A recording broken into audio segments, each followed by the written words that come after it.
You know, President Zelensky, the leader of Ukraine, he warned that the Russians would intensify their attacks this week. This as Ukraine waits for a decision from the European Union on its candidacy for membership in the European bloc. And, you know, President Putin has said, look, I don't have a problem with Ukraine joining the EU, but I think events on the ground suggest otherwise. What is happening in Severodonetsk and its twin city, Lysychansk, some of the heaviest fighting, some of the heaviest shelling that we have seen since the war began.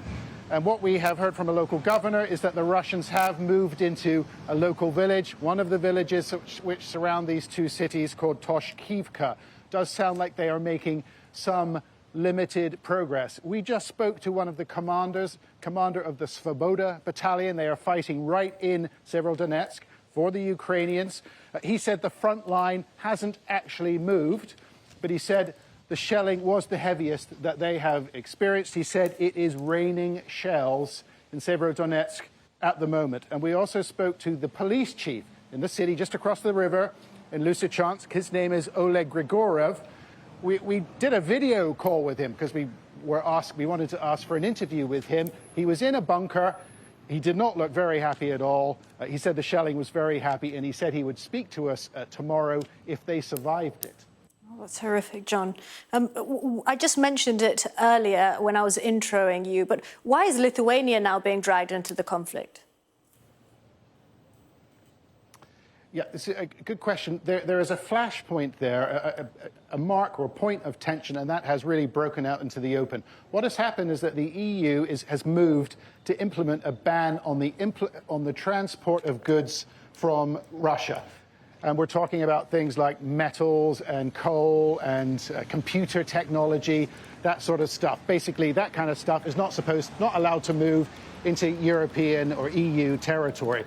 There is this bit of Russia, this slither of Russia on the Baltic Sea called Kaliningrad, sandwiched between Poland and Lithuania. There's agreement that allows people and things to move between Russia proper and Kaliningrad.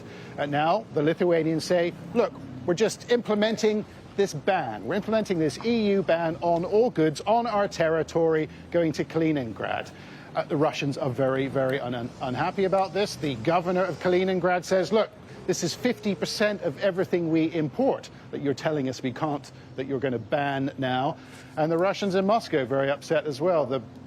Vladimir Putin's spokesman, Dmitry Peskov, he said the situation is more than serious. He said they're going to think about it very carefully before they take countermeasures. And here, I'll just show you. Here's a tank going by. If you can see it, that